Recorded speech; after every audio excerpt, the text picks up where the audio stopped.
ಹೀಗಾಗಿ ರಾಮ ಇತಿ ಅಧ್ಯಾಹಾರ ವಾಲಿನಿ ಸನ್ನೇ ಸತಿ. ವಾಲಿನಿ ಸನ್ನೇ ಸತಿ, ಸನ್ನೆ ಎಂಬುದಕ್ಕೆ ಮೂರ್ಛಿತೆ ಅಂತ ಅರ್ಥ.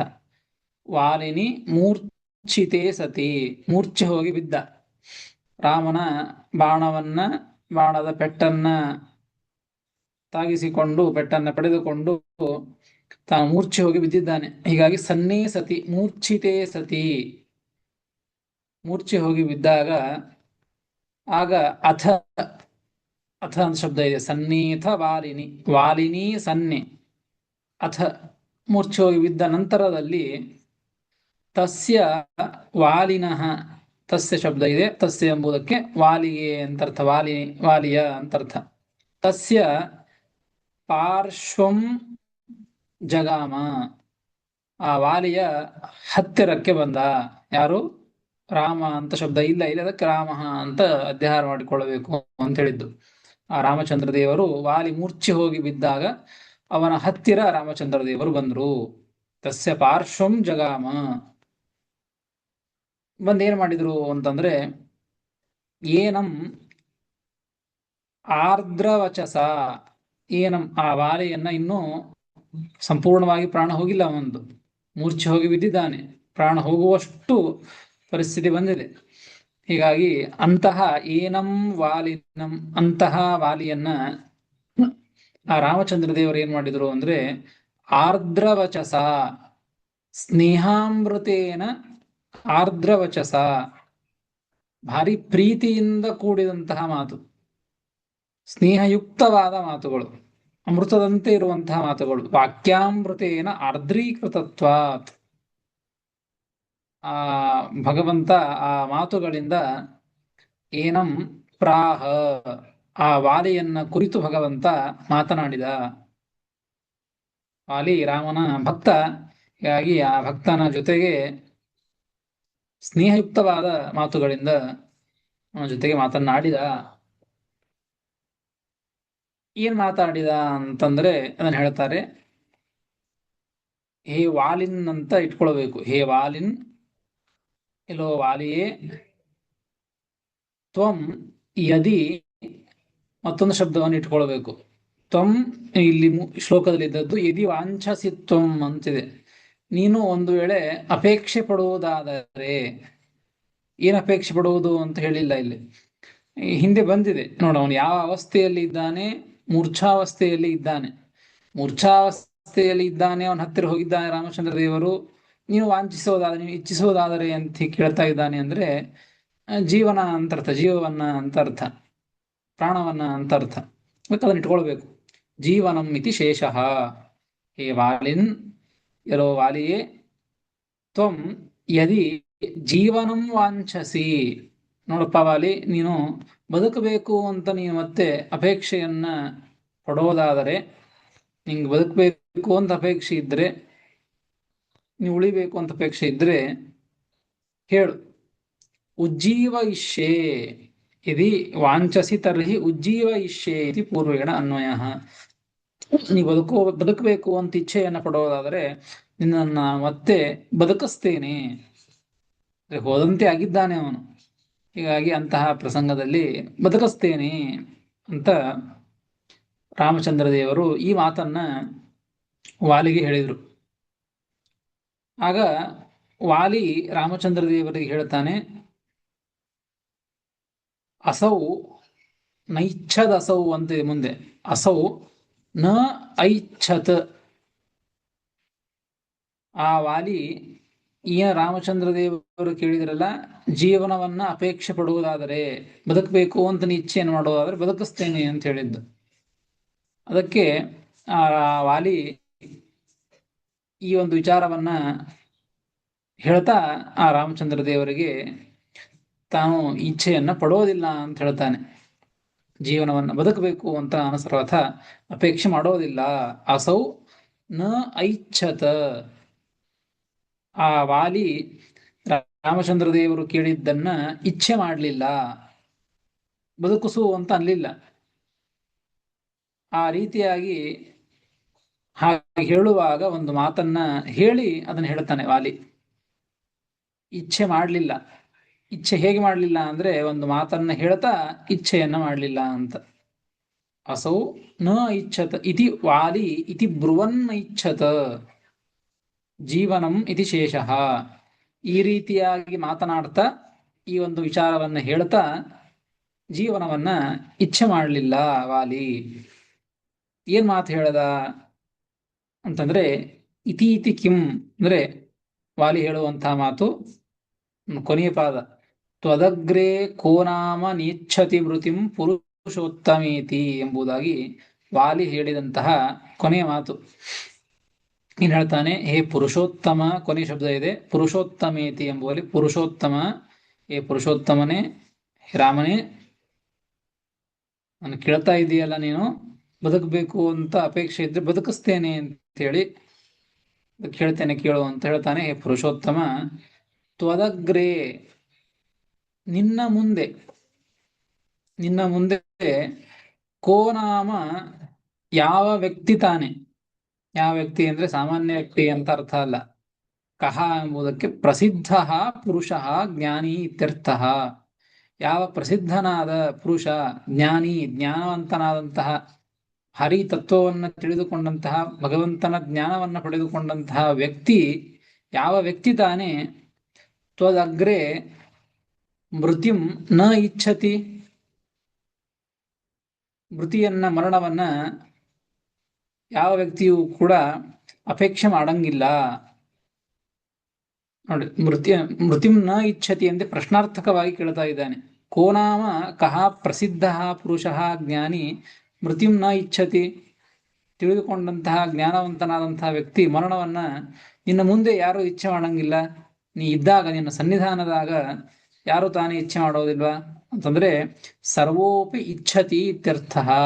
ಎಲ್ಲ ಜ್ಞಾನಿಗಳು ಕೂಡ, ಎಲ್ಲ ಭಗವದ್ಭಕ್ತರು ಕೂಡ ಇಚ್ಛೆ ಮಾಡೇ ಮಾಡ್ತಾರೆ. ಭಗವಂತನ ಮುಂದೆ ಪ್ರಾಣವನ್ನ ಬಿಡೋದು ಅಂದ್ರೆ ಅವಶ್ಯವಾಗಿ ಪ್ರಾಣವನ್ನ ಬಿಡ್ತೇವೆ ಅಂತ ಜ್ಞಾನಿಗಳು ಅದನ್ನ ಇಚ್ಛೆ ಮಾಡೇ ಮಾಡ್ತಾರೆ.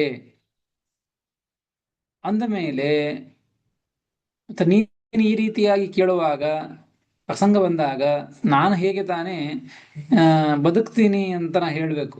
ನಿನ್ನ ಮುಂದೆ ನಾನು ಪ್ರಾಣವನ್ನ ಕಳೆದುಕೊಂಡೆ ಅಂದ್ರೆ ನನಗೆ ಶ್ರೇಷ್ಠವಾದ ಗತಿ ದೊರಕುತ್ತದೆ. ಅದಕ್ಕಾಗಿ ಯಾವ ಸಾಮಾನ್ಯ ಜ್ಞಾನಿಯೂ ಕೂಡ, ತಿಳಿದುಕೊಂಡಂತಹ ಯಾವ ವ್ಯಕ್ತಿಯೂ ಕೂಡ ಇಚ್ಛೆ ಮಾಡಂಗಿಲ್ಲ ಅಂತಿಲ್ಲ, ಇಚ್ಛೆ ಮಾಡೇ ಮಾಡ್ತಾರೆ. ಅದಕ್ಕೆ ನಾನು ಕೂಡ ಈ ಬದುಕುವಂತಹದ್ದನ್ನ ಇಚ್ಛೆ ಮಾಡಂಗಿಲ್ಲ, ಮರಣವನ್ನ ಹೊಂತೇನೆ. ತ್ವದಗ್ರೇ ಕೋನಾಮ ನೀಚ್ಛತಿ ಮೃತ್ಯುಂ ಪುರುಷೋತ್ತಮೇತಿ ಅಂತ ಈ ಮಾತನ್ನ ಹೇಳ್ತಾ ಅಸೌ ಆ ವಾಲಿ ನ ಐಚ್ಛತ, ಜೀವನವನ್ನ ಬದುಕಬೇಕು ಎಂಬುದನ್ನ ಇಚ್ಛೆ ಮಾಡಲಿಲ್ಲ. ಬದುಕಿಸ್ಲೇನು ಅಂತ ಕೇಳಿದ್ದ ರಾಮಚಂದ್ರ ದೇವರು. ಬದುಕಬೇಕು ಅಂತ ಆ ವಾಲಿ ಇಚ್ಛೆ ಮಾಡಲಿಲ್ಲ ಅಂತ ಈ ರೀತಿಯಾಗಿ ತಿಳಿಸಿಕೊಡ್ತಾರೆ. ಇಲ್ಲಿ ಒಂದು ಪ್ರಶ್ನೆ ಬರುತ್ತದೆ ನೋಡಿ. ಹಿಂದೆ ಹೇಳಿದಂತಹ ವಿಚಾರ ಇಷ್ಟು ಹೊತ್ತು, ಈ ಶ್ಲೋಕದ ಹಿಂದಿನ ವಿಚಾರದಲ್ಲಿ ಹೇಳಿದಂತಹದ್ದು, ವಾಲಿಯ ಮುಂದೆ ಯಾಕೆ ಬರಲಿಲ್ಲ ರಾಮಚಂದ್ರ ದೇವರು, ಅದೃಶ್ಯರಾಗಿ ಸಂಹಾರ ಮಾಡಿದರೆ ಯಾಕೆ ಅನ್ಲಿಕ್ಕೆ ಬೇಕಾದಷ್ಟು ಕಾರಣಗಳನ್ನು ಕೊಟ್ಟಿದ್ದಾರೆ. ಪ್ರಧಾನವಾಗಿ ಮೊದಲಿಗೆ ಶರಣಾಗತಿಯನ್ನು ಹೊಂದಿದ್ದು ಸುಗ್ರೀವ, ಸಂಹಾರ ಮಾಡಬೇಕು ಅಂತ ಕೇಳಿಕೊಂಡದ್ದು. ಮುಂದೆ ಬಂದ್ಬಿಟ್ರೆ ವಾಲಿಯು ಶರಣಾಗತಿಯನ್ನು ಹೊಂತಾನೆ, ನಾನು ನನ್ನ ಉದ್ಧಾರ ಮಾಡು ಅಂತ ಕೇಳಿಕೊಳ್ತಾನೆ. ಆಗ ಅವನು ಸಂಹಾರ ಮಾಡ್ಲಿಕ್ಕೆ ಬರಂಗಿಲ್ಲ. ಹೀಗಾಗಿ ಸುಗ್ರೀವನಿಗೆ ಮಾತು ಕೊಟ್ಟಿರ್ತಾನೆ, ಅದನ್ನ ಬಿಟ್ಟಂತೆ ಆಗ್ತದೆ. ಹಾಗಾಗಬಾರದು ಅನ್ನೋ ಸಲುವಾಗಿ ಅದೃಶ್ಯನಾಗಿ ಅಂತ ಸಂಹಾರ ಮಾಡಿದ ಅಂತ ಹೇಳಿದ್ದು. ಮತ್ತೆ ಈಗ ಬಂದು ರಾಮಚಂದ್ರ ದೇವರು ವಾಲಿಗೆ ಕೇಳ್ತಾ ಇದ್ದದ್ದು, ನೀನು ಬದುಕಬೇಕಾ ಅಂತ ಕೇಳ್ತಾ ಇದ್ದದ್ದು. ಮತ್ತೆ ಈಗ ಬದುಕಬೇಕಾ ಅಂತ ಕೇಳಿ ಬದುಕಿಸ್ಬಿಟ್ರೆ ಈಗಲೂ ಕೂಡ ಸುಗ್ರೀವನ ಮಾತಿಗೆ ವಿರೋಧವನ್ನ ಮಾಡಿದಂಗೆ ಆಗ್ತದೆ. ಸುಗ್ರೀವನಿಗೆ ಒಂದು ಮಾತು ಕೊಟ್ಟಿದ್ದ, ಸಂಹಾರ ಮಾಡ್ತೇನೆ ಅಂತ ಹೇಳಿ, ಮತ್ತೆ ಈಗ ಬದುಕಿಸ್ಬಿಟ್ಟ ಅಂತಂದ್ರೆ ಮತ್ತೆ ಆ ಸುಗ್ರೀವ ತಾನು ಮೊದಲಿಗೆ ಶರಣಾಗತಿಯನ್ನು ಹೊಂದದ್ದು ಅಂತ ಅವನಿಗೆ ಕೊಟ್ಟ ಮಾತು ಅದೇನಾಗಬೇಕು? ಮತ್ತೆ ಬದುಕಿಸ್ಬಿಟ್ರೆ ಅವನಿಗೆ ಮೋಸ ಮಾಡಿದಂತೆ ಆಗ್ತದಲ್ಲ ಅಂತಂದ್ರೆ ಅದಕ್ಕೆ ಭಟ್ಕಣಿಕಾರರು ತಿಳಿಸಿಕೊಡ್ತಾರೆ. ಆ ರೀತಿಯಾಗಿ ಸರ್ವಥಾ ಆ ದ್ರೋಹ ಮಾಡಿದಂತೆ ಆಗೋದಿಲ್ಲ. ಯಾಕೆ ಅಂತ ಹಾಗಾದ್ರೆ ಕೇಳಿದ್ ಯಾಕೆ ಮತ್ತೆ ಈ ರೀತಿಯಾಗಿ ಯಾಕೆ ಕೇಳಿದ ಅಂತಂದ್ರೆ ಅದಕ್ಕೆ ತಾಮ್ರಪರ್ಣಿ ಆಚಾರ್ಯರು ಬರೀತಾರೆ. ಇಲ್ಲದೆ ಹೋಗಿದ್ರೆ ಆ ರಾಮಚಂದ್ರ ದೇವರಿಗೆ ಸುಗ್ರೀವನ ಮಾತಿನ ಮೇಲೇನೆ ಒಂದು ಅಪೇಕ್ಷೆ ಇತ್ತು ಅಂತಂದ್ರೆ, ಅದೇ ನಿಜವಾಗಿ ಇತ್ತು ಅಂದ್ರೆ ಈಗ ಕೇಳಿದ್ದು, ವಾಲಿಗೆ ಕೇಳಿದ್ದು ಇದು ಸುಮ್ಮನೆ ಮೋಸದ ಮಾತು ಅಂತ ಆಗ್ತದೆ, ಬದುಕಿಸ್ಲಾ ಅಂತ ಹೇಳಿ. ಇದು ಮೋಸದ ಮಾತಾಗಿರಬಾರದು, ಇದು ಸರಿಯಾಗಿ ಒಳ್ಳೆಯ ರೀತಿಯಿಂದಲೇ ಕೇಳಿದ್ದು. ಒಳ್ಳೆಯ ರೀತಿಯಿಂದಲೇ ಕೇಳಿಬಿಟ್ರೆ ಆಗ ಸುಗ್ರೀವನಿಗೆ ದ್ರೋಹ ಮಾಡಿದಂಗೆ ಆಗ್ತದೆ. ಅವನ ಮಾತಿಗೆ ಅವನ ಮಾತು ಕೊಟ್ಟಿದ್ದಾನೆ. ಹಾಗಾದ್ರೆ ಹೇಗೆ ಇದನ್ನ ಕೂಡಿಸಬೇಕು ಅಂದ್ರೆ, ವಾಲಿನಶ್ಚ ಮರಣಾವಸ್ಥಾಂ ಗತತ್ವೇನ ಮೃತ ಪ್ರಾಯತ್ವೇನ ರವಿಸುತ ಅಭೀಷ್ಟಸ್ಯ ಕೃತತ್ವೇನ ಪುನಃ ಉಜ್ಜೀವನಸ್ಯ ಪುನರ್ಜನ್ಮ ತುಲ್ಯತೆಯ ಸುಗ್ರೀವ ಮತೇನೈವ ತದುಪಪತ್ತೇಹೇ. ಅದಕ್ಕೆ ತಾಮ್ರಪರ್ಣಿ ಬರೀತಾರೆ, ಹಾಗಾದ್ರೆ ಇಲ್ಲಿ ಕೇಳಿದ್ದೂ ಮೋಸದಿಂದ ಕೇಳಿದ್ದಲ್ಲ, ಸುಮ್ಮನೆ ಏನೋ ಒಂದು ಕಪಟತನದಿಂದ, ಮತ್ತು ಸುಗ್ರೀವನಿಗೂ ಮೋಸ ಮಾಡೋದಂತೆ ಆಗೋದಿಲ್ಲ. ಯಾಕೆ ಅಂತಂದ್ರೆ ಸುಗ್ರೀವನಿಗೆ ಕೊಟ್ಟ ಮಾತು ವಾಲಿಯನ್ನು ಸಂಹಾರ ಮಾಡ್ತೇನೆ ಅಂತ ಹೇಳಿ, ಸಂಹಾರ ಮಾಡಬೇಕು ಅಂತ ಕೇಳಿಕೊಂಡು ಸಂಹಾರ ಮಾಡ್ತೇನೆ ಅಂತ ಹೇಳಿದ್ದು. ಈಗ ಸಂಹಾರ ಮಾಡಿದ್ದಾನೆ ಭಗವಂತ. ಮೃತಪ್ರಾಯನೇ ಅವನು, ಸತ್ತಂತೇನೆ ಅವನು. ಸತ್ತಂತೆ ಆ ಸುಗ್ರೀವನ ಮಾತನ್ನ ನಡೆಸಿಕೊಂಡಂತೆ ರಾಮಚಂದ್ರ ದೇವರು, ಕೊಂದಂತೆ ಅವನನ್ನು ಸಂಹಾರ ಮಾಡಿದಂತೆ ಆಗಿದೆ.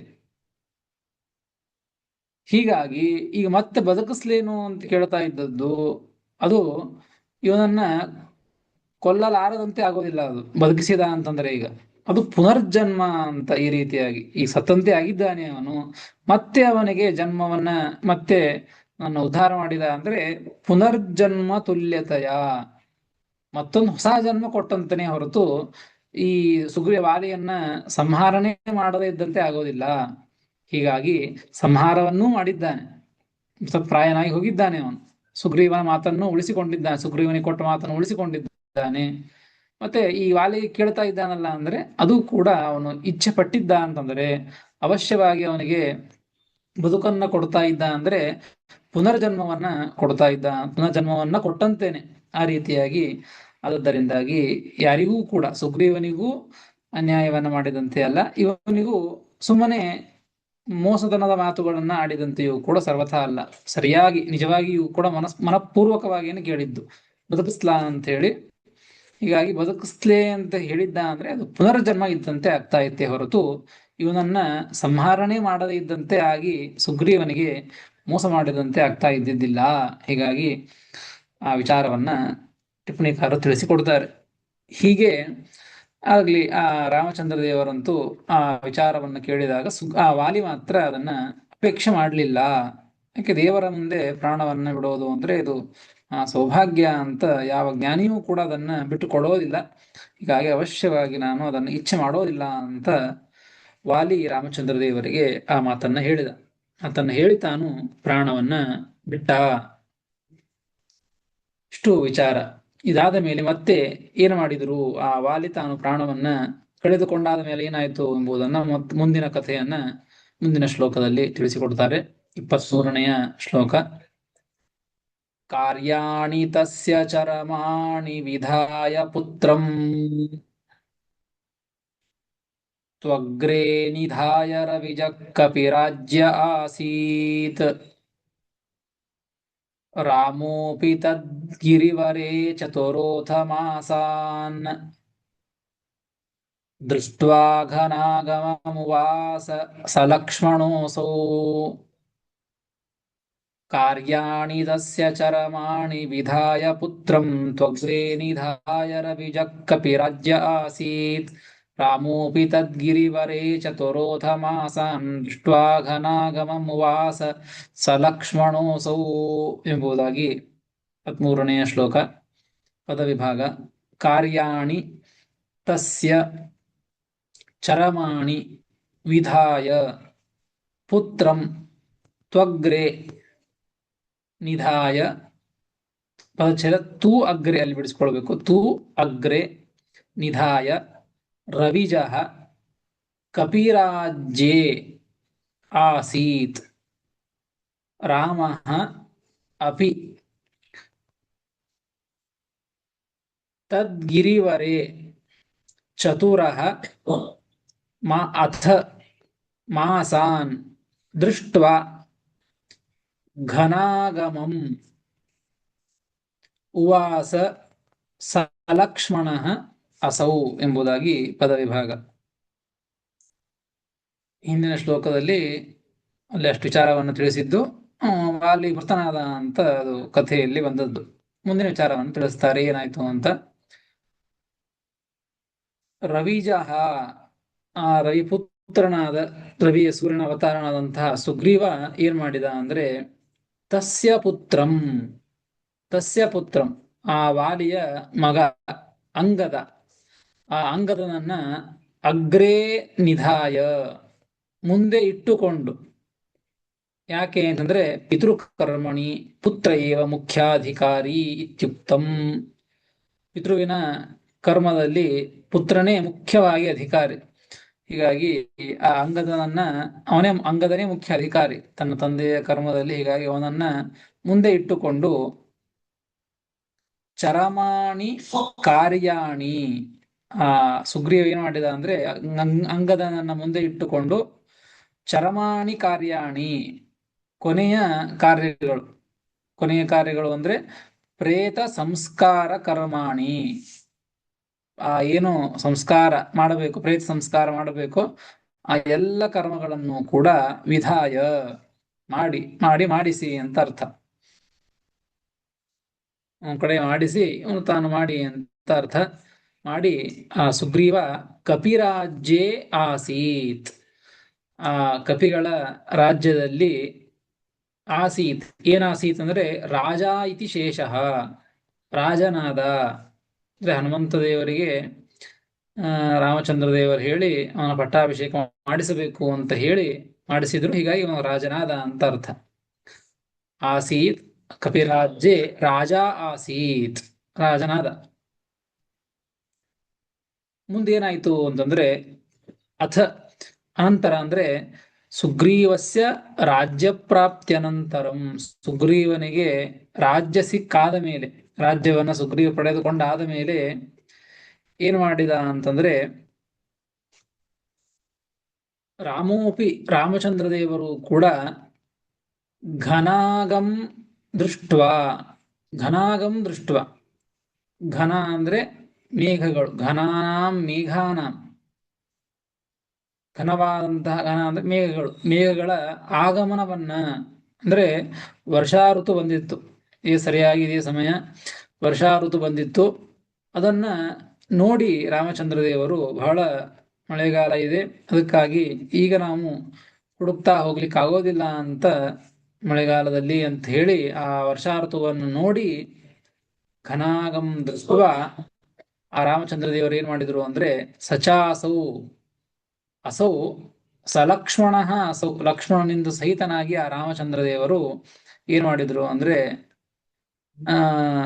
ತದ್ಗಿರಿವರೆ, ಆ ಶ್ರೇಷ್ಠವಾದಂತಹ ಒಂದು ಮಾಲ್ಯವತ್ ಪರ್ವತ, ಆ ಪರ್ವತದಲ್ಲಿಯೇನೆ ಚತುರಃ ಮಾಸಾನ್ ಉವಾಸ, 4 ತಿಂಗಳು ಚಾತುರ್ಮಾಸ್ಯ, ಆ 4 ತಿಂಗಳು ಕೂಡ ಅದೇ ಪರ್ವತದಲ್ಲಿಯೇನೆ ತಾವು ವಾಸ ಮಾಡಿದರು. ಲಕ್ಷ್ಮಣನ ಸಹಿತನಾಗಿ ರಾಮಚಂದ್ರ ದೇವರು ಅಲ್ಲಿಯೇ ವಾಸ ಮಾಡಿದರು ಅಂತ ಶ್ರೀಮದಾಚಾರ್ಯರು ಈ ವಿಚಾರವನ್ನ ತಿಳಿಸಿಕೊಡ್ತಾರೆ. ಇದರಿಂದ ನಾವು ನಮಗೆ ಇದನ್ನ ತಿಳಿಸಿಕೊಡ್ತಾ ಇದ್ದದ್ದೇನು, ರಾಮಚಂದ್ರ ದೇವರು 4 ತಿಂಗಳು ಅಲ್ಲಿಯೇ ವಾಸ ಮಾಡಿದರು. ಸೀತಾದೇವಿಯನ್ನ ಹುಡುಕುವ ಕಾರ್ಯವನ್ನ ಮಾಡದೇನೆ 4 ತಿಂಗಳು ಅಲ್ಲಿ ಒಂದು ಕಡೆ ಕುಳಿತುಕೊಂಡ್ರು ಅಂತಂದ್ರೆ ಇದರ ಅರ್ಥ ನೋಡಿ, ಒಂದು ನಿಯಮ, ಹೆಂಡತಿಯನ್ನ ಕಳೆದುಕೊಂಡಾಗ ಆಗ ಎಂತಹ ಒಂದು ಪ್ರಸಂಗ ಇದ್ದರೂ ಕೂಡ ಆ ಹೆಂಡತಿಯನ್ನ ಹುಡುಕಬೇಕು.